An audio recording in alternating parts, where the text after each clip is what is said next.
had proposed two alternatives, 1,414 units and 800, and I forget the exact units. And that was pushed back as the city's general plan limits it to 620 units and says that's the maximum capacity of that area. But I do want to clarify the 7,000 units, which someone is correct in saying, because if you actually look at this, this is the Metropolitan Transportation Committee Station Area Planning Manual. This is the manual, the guide for a city like ours of what you do with what is called, what we are called, is a transit town centre. Yes, right. So their target for a transit town centre, ultimately, is station area total units target, minimum 3,000, maximum 7,500. And I should point out, we currently have, based on the city's count, my understanding is we have 1,162 units in that 500-acre zone. And those units proposed in the station area plan, and again, please do, anyone, I know we have people from the committee here, they can correct me. The station area plan proposes the heights are between 4 and 5 stories. So I just want to level set what my understanding is, and if anyone cares to comment, just to correct. Well, I'll just comment. It's not, quite frankly, it was not proposed. It was included. We've had long discussions about this. It was included in the report that we accepted from the committee that provided some recommendations. And what I'm saying is that we have that, and we are going to be reviewing those recommendations. They were recommendations to us. Now we're going to decide whether or not we're going to accept or include, if you will, those recommendations. That's what this is all about. So I'm going to switch. I'm going to switch over. But I do want to have a chance, and this is one opportunity that we have to hear from you. Clayton Smith. I'm going to continue comments I made at the Planning Commission meeting this afternoon. First off, I would like to argue against those people who say that we don't have currently a vibrant and healthy community here in Marin. I'd like to say that we do, and I think it's in evidence in this room tonight, in great evidence. This is truly, for those who love democracy and freedom, this is a beautiful thing to see.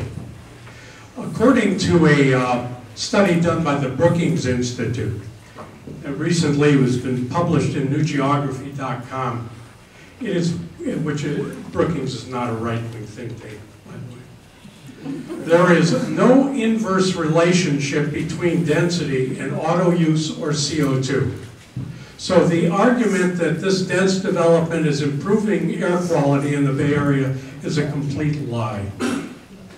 A recent comprehensive study on the relationship between density and crime, done by the Urban Institute, has found that there is a strong positive correlation between the two items in question: increased density, increased crime. And the principal victims of this crime are the low-income residents of these projects. So what are these PDAs really about? In the words of the Planning Commissioner, it's about financial feasibility. In essence, we're talking about money. Meanwhile, I observe that there are no PDAs in Ross, Belvedere, Tiburon, Mill Valley, etc.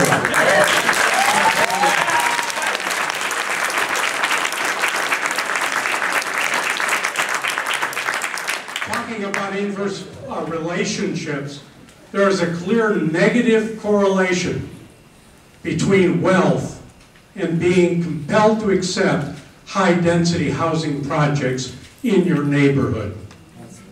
So much for the social justice assertions that are being made to support these plans.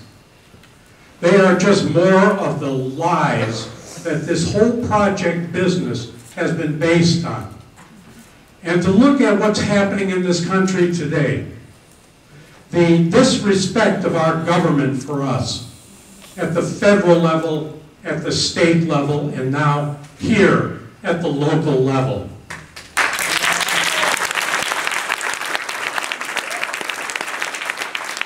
It's time for our elected officials to learn to do the right thing for the people who make all of this civilization we cherish possible. And that's to stand by us, stand against the bureaucracy, the corporate special interests that are attempting to do these things that you very well know are bringing an end to the life we know in this county and spoil the future for the people in this room who have children who hope to live here in the future. Thank you. Give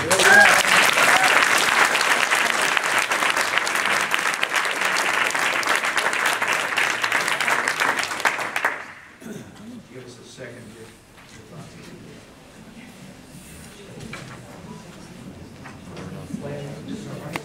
Your Honor, Councilwoman, thank you so much for seeing us this evening. In spite of the tone that you're hearing so far, a good number of us voted for you just a few months ago. And we do like it.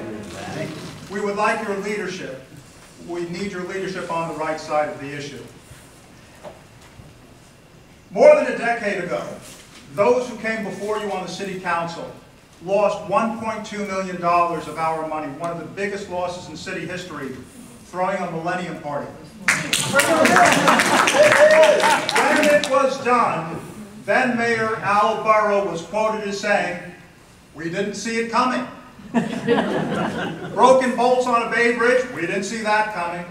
Give away half the San Francisco waterfront to host a boat race and no boats show up, we didn't see that coming. So the question now becomes, what could possibly be before the council and the people of San Rafael now that 10 years from now someone will have to say, we didn't see that coming. If I pick up a hammer and nails and I build 3 apartments anywhere in San Rafael, those apartments will be occupied because this is where people want to live. It's where we want to live. It's why we came here or stayed here. If I pick up that same hammer and nails and build 3 offices, I can't be as sure that it will be occupied. If I build it, they will come. That doesn't work. Hewlett-Packard has not announced an employment center. Fair Isaac built it, and they didn't come themselves. The problem is the fundamental flaw in all of these plans, and as they overlap, the transit villages, the train, the Plan B area, the fundamental flaw is it calls for an increase in the population of our town and county, contradicting or reversing decades upon decades of slow growth put in by those stewards who came before us.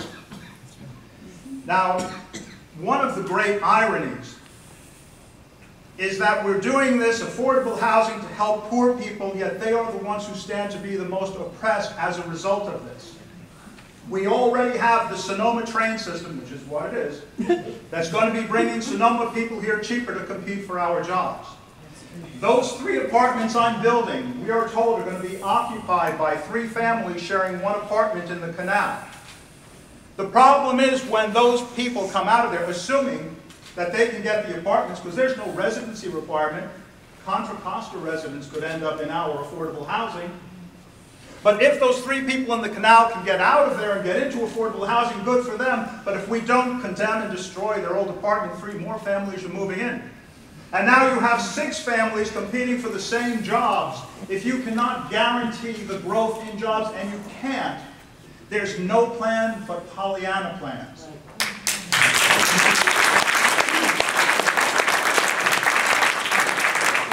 Yes, we can offer incentives to draw businesses, but so is every other community in the Bay Area. In Texas, Governor Perry is saying you can have our people for minimum wage, and hell, we won't even check on the safety regulations. There's only so many targets we can build here.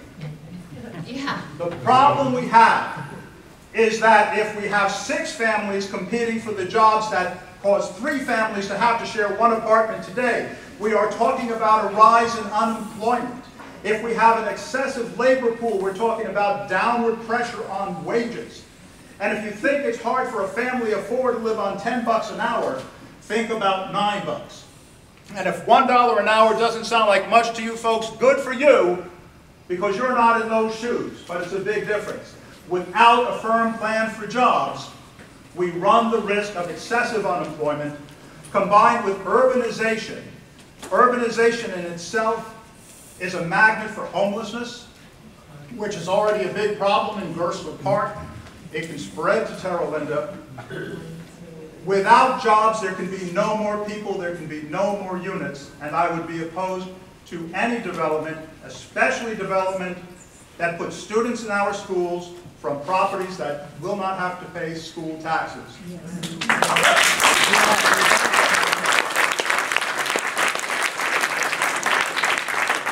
closing, I would like to say that we beg you to take actions now, firm actions to stop this, not to kick it down the road till after the election for a study group. Kill it now so that 10 years from now, you or your successor does not have to say, we didn't see that coming. My name is Alan Scott. Thank you for this opportunity. Can't hear you. Can't hear you. Is that there? Stand close to I it. guess he was louder than me. I came here to talk about PTAs, and it turns out we're talking about Civic Centre Station, so I'm going to talk about both. I'll start off with the PTAs. I recently attended a debate, a few others did too, I'm sure, and I really was embarrassed for Steve Kinsey and the representative, because there was so much detailed information provided by their opponents, and none of it was retorted to. They had no answer. It was embarrassing. And I'd like to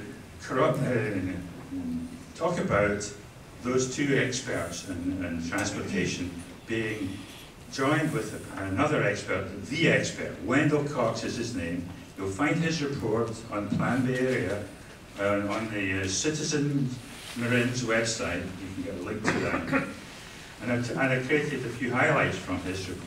And he's a transportation and development expert, Wendell Cox. Between 1985 and 2010, transit service levels were increased 40% in the Bay Area. However, ridership declined. Transit service ridership declined. Point number 2, plans should be withdrawn since the no project alternative, essentially doing nothing, achieves the required greenhouse gas emissions reduction objectives. That's true. True. We've always reached that already. That's fine. The plan does not consider strategies that would materially improve mobility for low-income households. Believe that or not, it does not. And it does not apply cost-effectiveness. You know this is a big question. It's ridiculous, the answers were not replied to that one. And it would result in only 2% less driving volume than in the no project alternative. 2% less driving volume. That is, transit would increase its share of travel to a measly 4% from its current 2%. Travel by passenger miles would increase 18%. By passenger vehicles it would increase 18%. And then negative health impacts. He talks about the health impacts. It's better to raise children with backyards than a condominium balcony. Okay?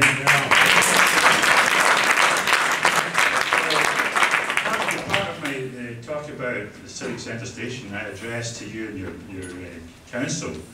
Unfortunately, I don't have it in writing here, but it talks about how there's 192, I think if I'm correct, Sonomans coming to Marin on this is predicted for 2025. It's in the plan. It's in the SMART, the TEIR. The prediction for Sonomans commuting to Marin is 192. The SMART plan for the station is asking for 20 parking spaces. There's going to be 20 people getting out of. This is clearly an arrival station.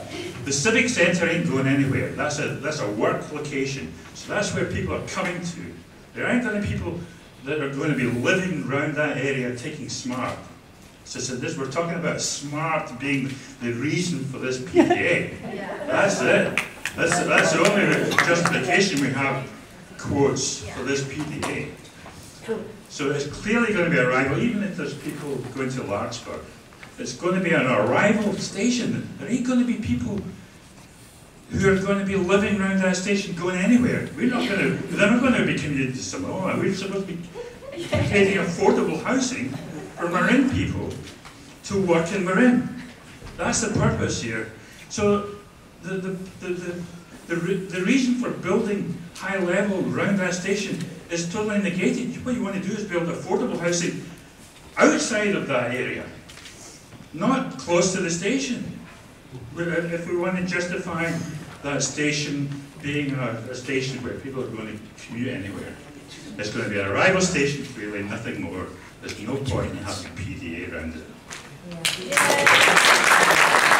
In the San Rafael Meadows neighborhood. Pardon me? I missed your name. Kathy Minogue. I live in the San Rafael Meadows neighborhood, and I want to share with you that I am a very, very reluctant NIMBY. If it weren't for the fact that this train is never going to be able to serve my needs to go to work in San Francisco, I would have voted for it, even though that train is going to rumble behind my backyard. I promise you, I would have been for it. But it's not going to serve my needs. It's not going to serve my neighbors' needs who also are traveling in that direction. And yet, the train is coming. To make matters worse, now they're ramming down concentrated development and housing in an area where we have already taken in a lot of infill. Don't forget that not too long ago, we had the old PG&E site fully built out. There are quite a few apartment units already along Marydale.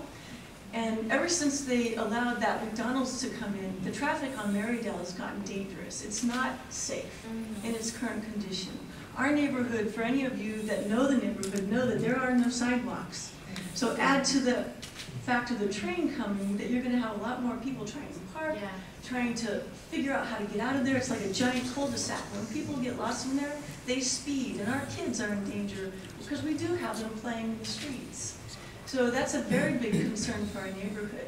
Why do we want to have more density in an already dense area? Secondly, this is my story. I grew up in a family that experienced periods of poverty. I went to 12 different schools between kindergarten and 8th grade, and I can tell you we moved more frequently than that, but never, ever, were we ever put into some kind of low-income housing project that would have been a concentrated experience of just being around more poor people without the kinds of opportunities that I was able to experience and the friends that I had, because we moved into places that were diverse. We moved into areas where there were middle-class families. I rubbed elbows with middle-class children in those periods of time when we were struggling, and it helped me immensely. I want to just really advocate against this idea of concentrating poverty into one dense area. It will be a crime magnet. It will not help these people who are trying to get out of that situation. It's just a bad idea. There's more, but it's hard to just bring it all together. There's so many points about this I find that are just so broad. Do we have to do it? It seems to me that the money we'd be getting for this isn't worth it. I think that my biggest point I want to make is that it's been our dream. Me and my husband of 25 years have been working our butts off. We bought a house in Marin County, very happy to become middle-class homeowners in this beautiful, beautiful county. We came here because it had great schools. We knew it would be harder and more expensive, and that there are high taxes, but we're willing to pay them to have this kind of quality. We raised our son here, and I'm thinking, holy cow, he will never have a chance to get a house in this place with the way the property, just the cost of property is just huge. He and his cohort of people are going to have a really hard time. We have a huge backyard. But the building restrictions in the area are just prohibitively ridiculous. We would love to put a little granny unit out there. I would like to go live in there and be the granny to help take care of my future grandchildren. But I just don't see how we can ever afford to be able to do that kind of build out, even though there's plenty of room with the kind of ridiculous restrictions that are imposed by our planning departments.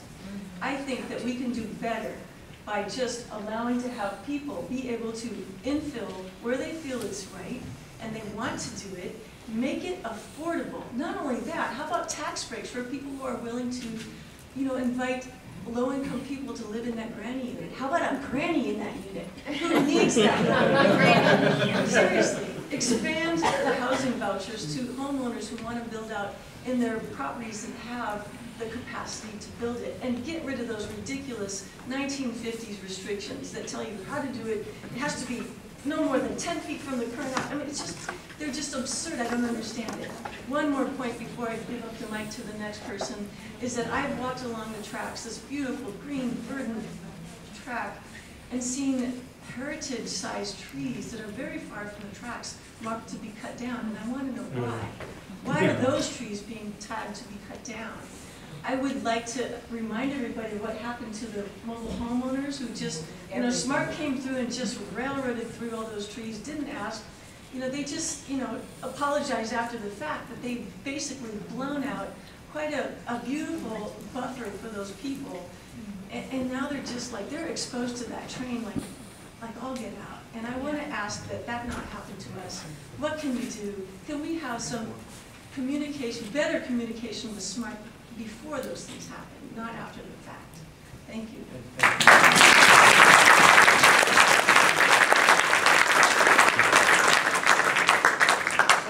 Can we just point out Gary is on the Smart Train Committee, is that right? Yeah. Right. I'm actually going to bring up that issue right now. But before I do, I am just very appreciative of everybody coming out tonight. I wanted to say that to the public. If we don't have public engagement, we do not have a democracy. And as council people sitting around here, democracy is based on the majority view. And the people that are showing up here, everybody on both sides of the house are invited to this. And you've got to start listening to the majority view of who is showing up. They put you in office. You have an obligation to everybody in this room and outside of this room. But who's speaking in this room are your invitees to your own forum. And if the balance of opinion is off, that needs to be taken seriously. Mayor Phillips has been probably, in my humble opinion, one of the most open-minded, willing to hear all sides of a matter of somebody that I've seen in his seat in the mere 15 years I've lived in this county. So I do appreciate that, and I know it's not always easy. The flip of this is to talk about PDAs and TODs and everything else and not talk about this train is having a splintered conversation. And because of that, Mayor, it is, and I say this whether it was you or Conlon or anybody else in a mayoral role, I think there is a concern and a question about the conflict of interest with your role on the board of Smart Train and how in the world ever be able to take a true neutral view to say, I've listened to my constituents, I've talked to my colleagues, I've done everything I can, and let's say hypothetically this PDA doesn't fly with me. How in the world could you go back to the SMART board and say that to them? And I think that's a valid question in terms of the conflict.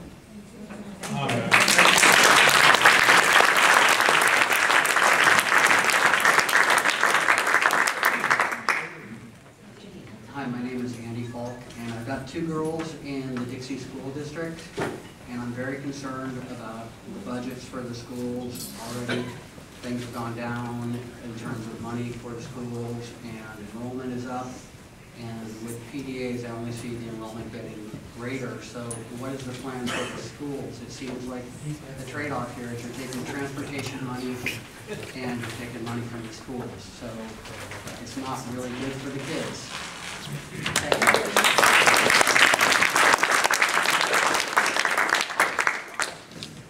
I'm sorry, I missed that. What would the comment be? School districts. Impact that the program would have on the local school districts. Okay.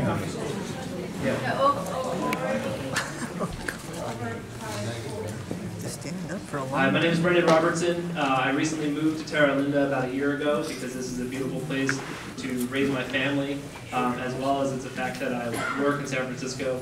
I know that the train is not going to impact me in terms of of my daily commute, even though I have to trudge up the 101, and I am fine with that because I think it's a program that really pay off dividends.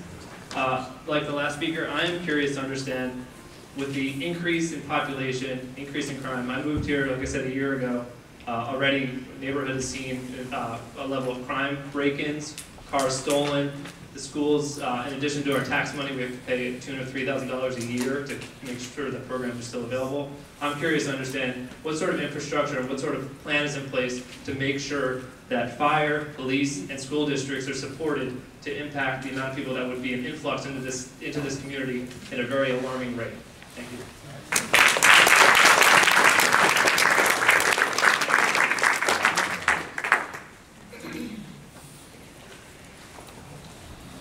From what I gather, my name is James Bennett.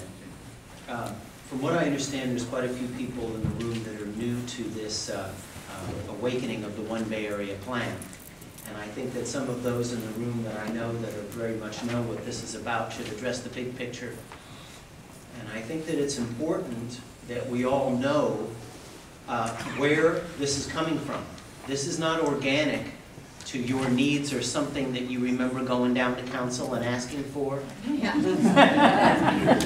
And it's important that we understand the significance of the time and place that we are in. And some of you are going to be very surprised to know that this is actually coming from the United Nations, yes, which is the organization and the vehicle for elitists that have decided along the way that the whole world and all of its spoils and all of its people and all of its resources should be theirs. I think it's important for all of us to know that a lot of things are connected.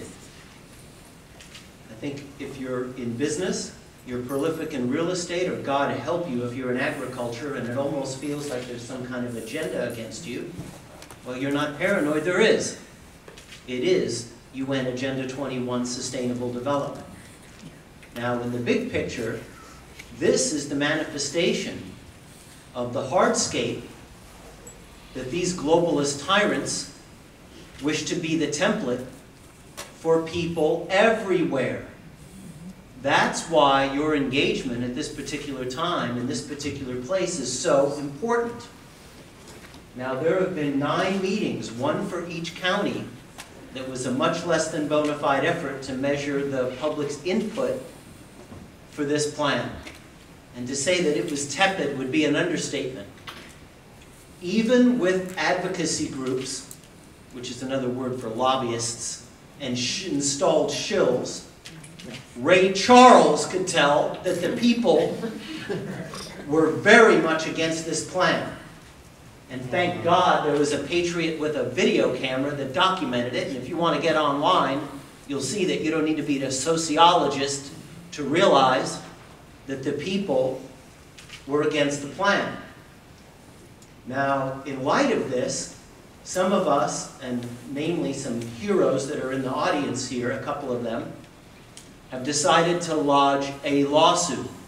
Because when you're not being heard, and we try and package every way to say that this will crash the freedoms and the property rights and the economy, as intended, by the way, for the 8 million people in and especially around the Bay Area, when people of all different backgrounds took their 3 minutes with the microphone and explained to these unelected, unaccountable bureaucrats that they didn't want it and they don't listen, that's the only thing left to do. So if you would like to learn more about the plan or how you can be a part of the lawsuit, catch up with some of us afterwards, because I assure you that you're not being heard. We don't have a left and right problem. We don't have so much a socioeconomic problem. We have a loyalty problem. Our public officials took an oath. They have no right taking directive from this alphabet of NGOs and agencies and coalitions. I don't need to remind you what NGO stands for. We have a loyalty problem. We need to start to show up. There are hundreds of these plans waiting in the wings across the country with warm and fuzzy names. And this is the template. This is the pilot.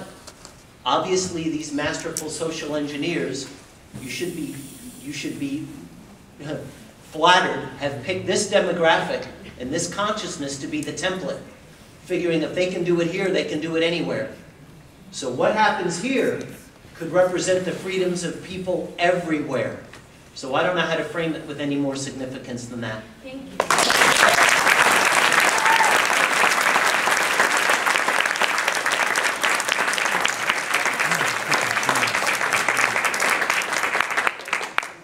My name's Chris Cosgrove, and I live out in West Marin. I grew up in San Rafael, and I still have about 50% of my activities in San Rafael. I'm just getting into this, so like the previous speaker said, new people are coming in. I'm one of those people. So I may have a question which might be a little stupid, but the question I have is San Rafael a member of ABAG? Yes. Okay. How many people here are from Marin? Gary? That is an irreconcilable conflict of interest. Absolutely. There is no other way to say it. I am not anti-development, and I am not anti-housing. But I'll tell you one thing. I will represent the anger that is felt in the community. For every person that's here, I can assure you there's 10 people behind each person who's pissed off. Now, other people can speak about all the different facts and numbers. They can speak about the laws. But I can speak about the frustration and the anger that's felt throughout this county, all over it. So what I want to see is I want to see a complete moratorium in any of this building until all of the Marin County governments are out of ABAG. Yes. There is no reason.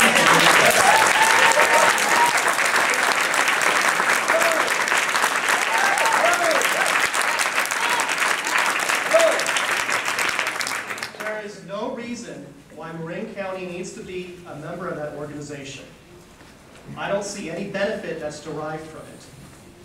All the different governments in Marin County can form their own agency, which will work directly with the state to meet the goals that are required of us from the state on our terms that works for our community and the people that live here. Yay!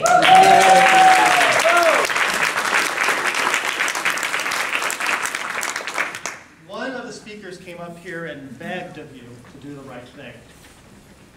I would disagree with them on that. We are free people. We do not beg. It's an ultimatum. And if the representatives cannot follow the directives of the people, then we'll just have to go around you, either through recall petitions, right. or for bringing right. the particular issues directly to the ballot. But one way or another, or a lawsuit, one way or another, we will be heard. Both. So this is a chance to work with us or against us. And at the end of the day, if most of the people want to go down an ABAG path, fine. But I don't think that's the truth. No. No. Thank you.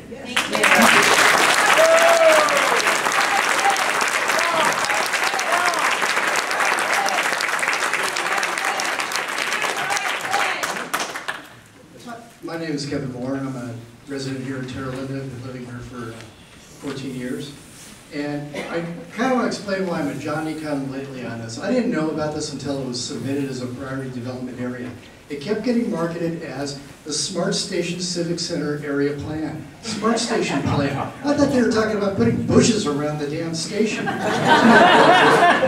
the bike trail that goes in and out. And, it is about the traffic control that goes in and out. So, to some degree, I was right. But now it's being submitted as a priority development area. And it's like, how did it go from designing a station to, saying, we're going to put in all this housing? I mean, if you had marketed it as the Civic Center Priority Development Area, I think you would have had a lot more input a long time ago. If you marketed it as the Civic Center Housing document, you would have had a lot more input. If you marketed it as the Civic Center Rezoning document, you would have had a lot more input from the people around here. Just the whole housing element of it was kind of hidden away. I mean, it's the area. Nothing about housing, rezoning, priority development area. So I liked your idea about the area that, where you could put in some housing behind Sears. That's kind of an underutilized area, and I do agree with that. But you know, on the other hand, this doesn't look at the impact of infrastructure. It doesn't look at schools. It doesn't look at fire. It doesn't look at police. It doesn't look at sewer. Sewer is kind of a thing of me because I used to install sewer lines, and I know if you have a sewer line that's that big, it's okay, but maybe you need one that's that big, you get a rain coming through, now you got manhole covers blowing up and you got sewage all over the place. So you've got to look at not what gets done at the end with the sewer, but if you put in 600 units in one block, maybe whenever it flushes their toilet, all of a sudden you get manhole covers blowing up. Prisoners learned how to do that a long time ago. So, you know, we need to look at the whole thing. You know, like, how many plugs can you put into a wall socket? Well, how many buildings can you put into that infrastructure in that area? Gas lines are horrible, you know. And just document it. Put it in as part of the document. And maybe it's not a problem, you know. Or maybe we go to 5-story buildings. We find out all of our ladder trucks are only good for 4 stories. So what happens when there's a fire? Oh, we'll just go out and buy all new fire trucks, you know. So it's, you know, I really would like it to go look at the impact on the entire area. And I've got some other things here, but I think I'll just let someone else talk. Sure.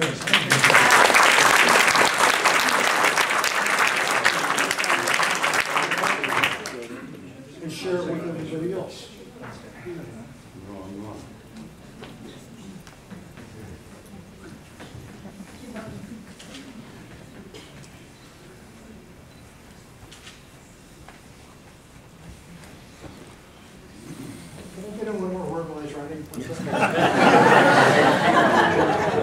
We were told that this is part of the One Bay Area plan, I think, you know. I mean, this is like saying, here's a PDA, it's a bullet, oh, One Bay Area is a gun, they're completely separate, you know. It's like, what is a gun without a bullet?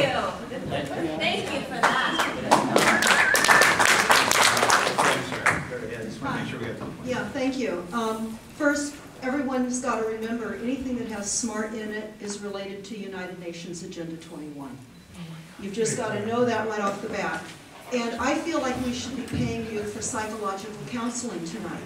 Because you're sitting there with a smile on your face, and we're talking about life-changing realities on the ground here in our county, where we lived, where we've grown up, where we have children, we will have grandchildren. And I don't think it's the slightest bit smirky funny. But I do want to tell you this too, okay? When you are involved with private-public partnerships to build these stack and pack human settlement zones, which is what they're called on the Wildlands Project map, it is a United Nations biodiversity treaty. And when I met and spoke with Ted Turner last year, he funded the United Nations with $1 billion, and he is involved with the Wildlands Project. For all of you that don't know about the Wildlands Project, go to stopthecrime.net. You can see the map that talks about how you will be corralled into these human settlement zones. I know that this verbiage sounds maybe unfamiliar to some of you, but it is a fact. And that is what your mayor is sitting up here talking about, corralling you in human settlement zones. Worse than that, though, is that the facts about the increased population are all bogus numbers. If any of you happened to attend recently Al Gore's talk at the Dominican College about his new book, The Future, and if you've looked at the actual population stats, you will find that the population is diminishing. People are becoming so sick with all the toxins, infertility is on the rise, smart meters, the overhead aerial dumps on us, it's happening over you too. Population stats are driving. Furthermore, with cap and trade here in California, there's massive job leakage. There are not the jobs to sustain anything beyond a service income.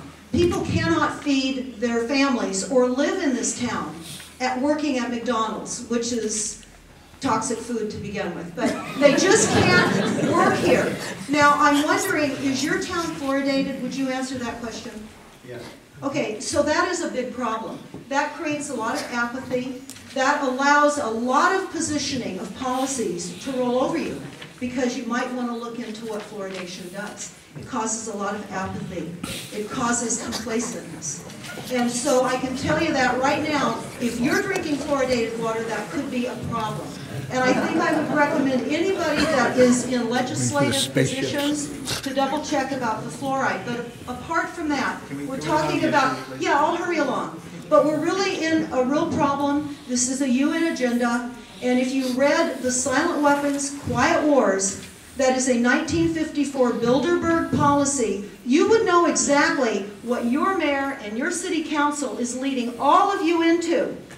The Quiet Weapons Silent War document, it's 44 pages, I would read it. You will be very clear as to what is happening, and that is on stopthecrime.net. And how much do I owe you for this council session?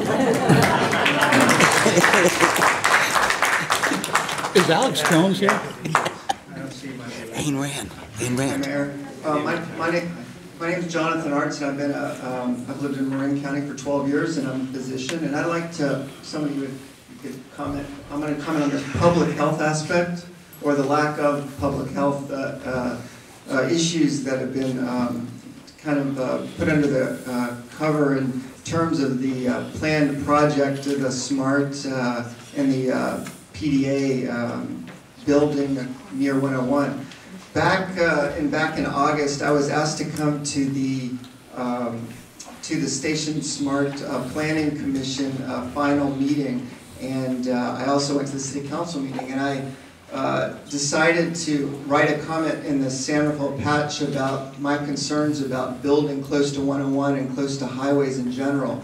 And what I did was I spent about an hour going on Google, and I pulled up some public health information about the concerns for children and people living within 1,000 feet of a highway, whether 101 or an interstate.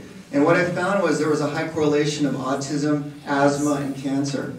And one of my concerns raised was that this didn't seem to be taken seriously in the planning for these for the building that's been going on in our local area near the Civic Center station. And as the plan seems to be made at this point, a lot of the buildings are within 1,000 feet of Highway 101 on either side.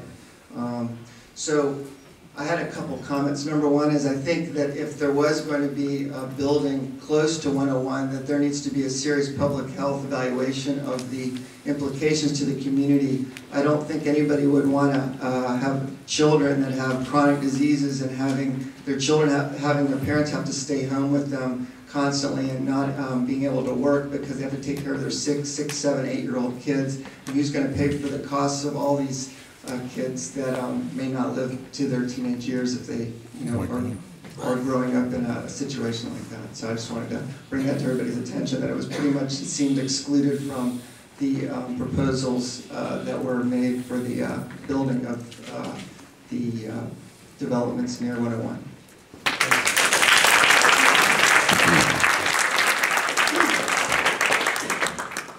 Phillips, Councillor Collin, thank you very much for giving us this forum. Microphone.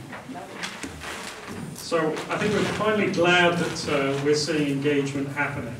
And I think what I'd like to see today is coming full circle and righting a wrong. Because back in 2009, a decision was made for this community and the downtown San Rafael community. It was not made by either of the two people on the stage. The decision was made by Mayor Borrow, and several people are here tonight. Damon Connolly, Barbara Heller, who are both here in the audience. Greg Brockbank, I don't know if he is here. And there was one last person. Those people decided on our behalf to designate Terra Linda as a priority development area.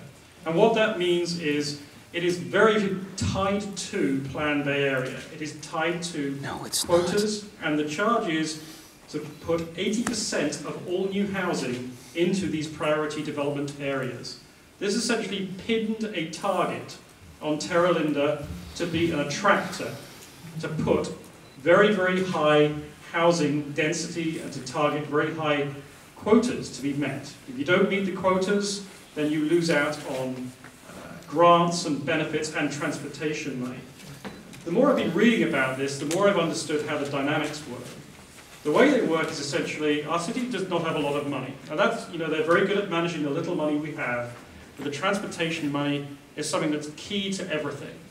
And if you have a PDA, this city got $528,000. They accepted a grant from MTC to basically plan for us our station areas. I think it's already been mentioned about the designation of them being station area plans. And I think finally today you're seeing the engagement that should have happened. You're finally seeing not 57 people, which was the most people that ever showed up at any of those meetings, any one of those meetings. That's the most that turned up. I think you've got well over 100, probably getting on for 200 people. I can't count outside the door. So we're going full circle now. We've now finally got the awareness happening in the community that we've had a bullseye painted on Terra Linda to be a very concentrated point for development. And why? Why is because of a plan that is based on transit-oriented development. And at first, like many of you, I love to ride the train. It all sounds good science that people ride the train, and that will basically take cars off the freeway, and it will reduce CO2 emissions. But the problem is that all the math behind this forgot to look at the latest California Air Resources Board figures, the PB2, enacted since the plan, before the plan was ever published. And when you take that into account, the plan actually makes hardly any impact on CO2 emissions. This is the big goal of the plan. The plan, once you take out of this the Metropolitan Transportation Commission Climate Initiative and the existing CARB legislation, the plan makes a less than 1% difference. And this difference is basically going through a massive cost and impact to us. So right now that cost is very, very, very clear to us. I see already lining up a renewal of the half-cent sales tax with an additional quarter-cent sales tax for the fire, ambulance and 911 service for this city that we need. I also see Smart Train, basically we're getting half the track for the same money we were promised for the full track was 70 miles. I hear about the Puerto Sayo tunnel that has not been fully planned for, and I don't see a proper, solid financial plan backed by accurate projections that are signed off by SMART, MTC, or other bodies, or Judy Arnold, who's the chair of the SMART committee. So I don't see the finances behind this whole thing. So I see this transit-oriented development being put in place, and it's failing to reduce CO2, because if we still drive our cars, they're becoming up to 54 miles a gallon is the Obama target that's been enacted by the California Air Resources Board. Once you take that into account, we are easily going to meet and eclipse the target that's been set by the plan. So you don't even need to be doing this transit-oriented development. It sounds good, but it's based on faulty science, and we've been sold some marketing. So finally, I implore you, let's not build this PDA that is tied to transit-oriented development. Let's not make all these sacrifices, whether they're taxes, traffic, because it's all based on a plan that the math is wrong, the science is wrong. Let them get that right, pull out of ABAG if we need to, but don't pay the target on Terra Linda's chest. And let's right this wrong soon. I think we've had enough of all these meetings of listening. The time has come to act. So I implore you, please withdraw the Terra Linda PDA. Thank you.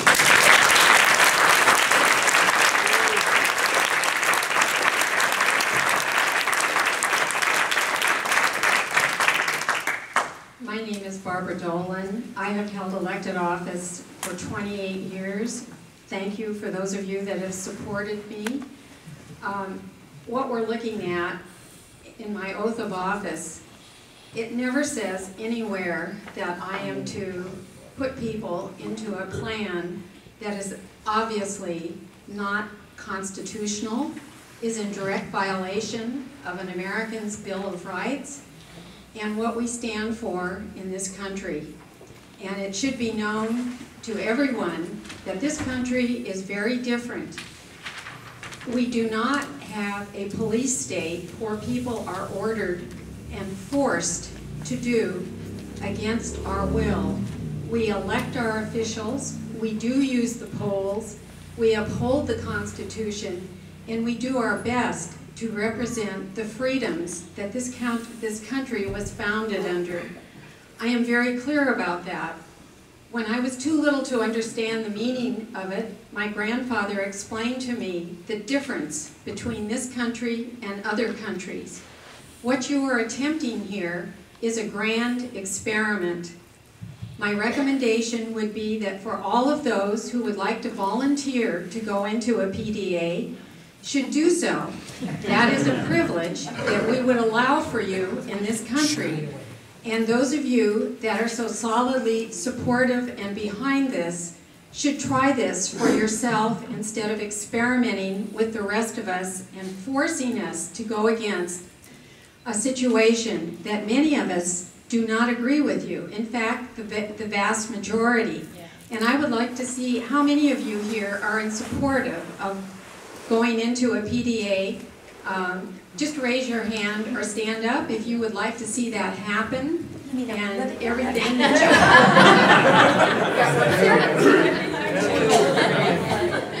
Well, that's what freedom's about, choice. Thank you. You get the idea that most of us that are here today are not for this. I have family members that fought and died to uphold the rights of what this country stood for. Hey.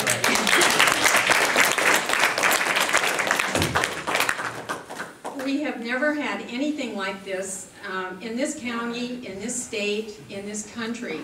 And I just applaud each and every one of you for standing up and saying what you need to say before our elected officials. I would only hope that they hear, and if they want to try this, I would suggest that we actually give them their little PDA where they can try this for themselves.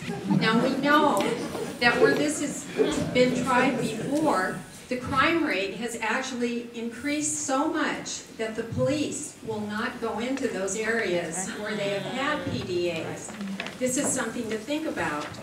And I just would suggest that each and every one of you who would like to do this, who are proposing this, go into your own PDA and leave the rest of us alone.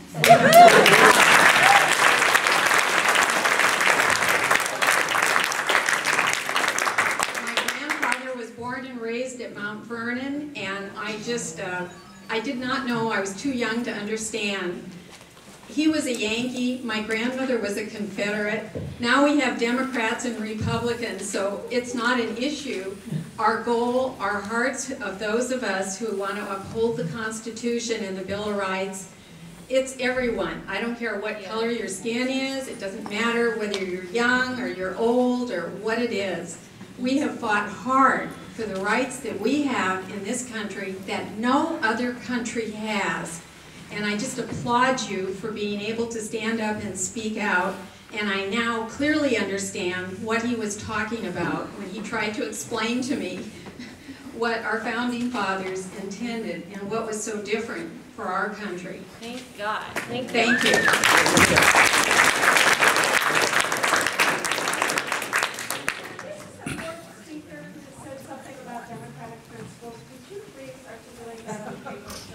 Democracy. We're like freedom principles. Yeah.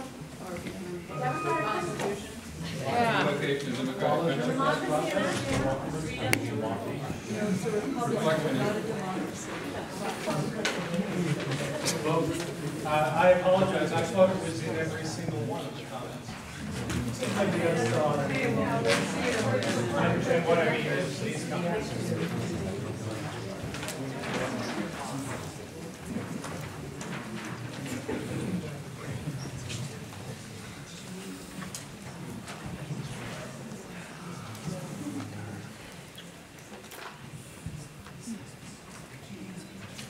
Thank you, Judy. Sure. Democratic principles of So I'm Judy Schriedman, and as some of you may know, I was actually on the Civic Center Smart Design Area Review Committee. I believe that's the name, and it was a mouthful to say. And I went in, really hopeful that we would have developed in this planning a bit of a plan that would unite our neighborhood, a neighborhood that's been cut by 101 and cut by Freitas Parkway, that makes it very difficult for us to get together and meet with each other. So I was hopeful that we would start getting a plan that would actually address the concerns of the entire neighborhood and the smart train that was coming through and everything else, and get a cohesive plan. I was also a believer in transit-oriented development, because I've lived in Japan for almost 5 years without a car. Used the train, buses, and taxis to get everywhere. It was wonderful. Lived in the East Bay for 10 years. Used the bus a lot there. Also drove. But I like public transit. I think it's wonderful. However, as I started researching what transit-oriented development was being translated into meaning, I started getting some red flags. One of those ones that Jonathan Arts was articulating about the health effects. As an alternative healthcare practitioner, this concerned me greatly, that we're seeing increases in migraines, hormonal problems for women, health effects of all sorts, not just the particulates, with emphysema and asthma and autism in the children. All these other health effects are being tied to being located so near a freeway. And here we were putting our economically disadvantaged people right in harm's way. That's going to be a community effect for healthcare that we will all have to bear if we continue on that. So that was one red flag. The other thing is then I started thinking about what do other places look like with transit and housing and all that. And most of the time there are commercial and jobs near the transit hubs. Not houses. That's where you go to. That's where you buy things. That's where, you know, in Shibuya, my God, you've got huge department stores, but you live out there and you come in to those areas. So I started seeing with the consultants that we were given that we were developing different plans, we had workshops. We were expecting to see, from my point of view, the consultants come back with a bunch of different ideas, alternatives. We got two alternatives that most of us on the committee could not tell the difference between. They were both very, very high density, very high on either commercial or housing, but very high density. There wasn't anything really exciting in the plans. There wasn't what I was looking for as far as like cohesively bringing a housing, a development plan together. There was some really good things with the biking and that we liked, but the housing was concerning. And I'd like to also, there was about 57 people that attended those workshops or those meetings altogether. It was very difficult to do community outreach even if we did it. The more I learned about SB 375, the more I learned about ABAG, the more I learned about Plan Bay Area and the PDA, the more that I saw that this was a development plan. This is putting a lot of housing in. The more I heard about the issues of trying to streamline CEQA and the environmental protections that we now enjoy, the more concerned I became. When I saw the issues that I were bringing up about the watershed, about sea level rise, were not being addressed in the plan with the serious level that I thought they should be addressed, I became concerned. We don't have an inexhaustible supply of water. That's something else that's not even being considered. Yes. And the other thing is that what's really important is that the committee was actually split between 3 stories as a limit or 4 and 5 stories. And 4 and 5 stories was very seriously being pushed by the consultant and by the chair and by the city.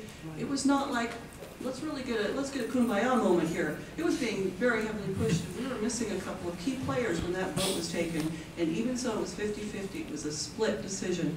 And I believe if we had Gene Starkweather there that night, it would not have been a split decision. Of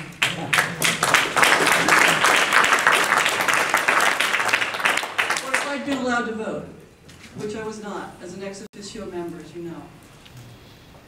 The other issue to bring up is the county. I just spent the whole afternoon at the county listening to their housing element, which is their numbers of affordable housing that are coming down to the 94903 area, some 700 plus units in this area. No one's addressing the cumulative impact of San Rafael's PDA and the county's affordable housing numbers in this area. It's all landing here now. And that concerns me, and that's why I would respectfully ask them to withdraw from the PDA or put a moratorium or something, because this is just the beginning. We're really concerned. We really are asking for your support in helping our community develop as it should, not be forced upon. Thank you.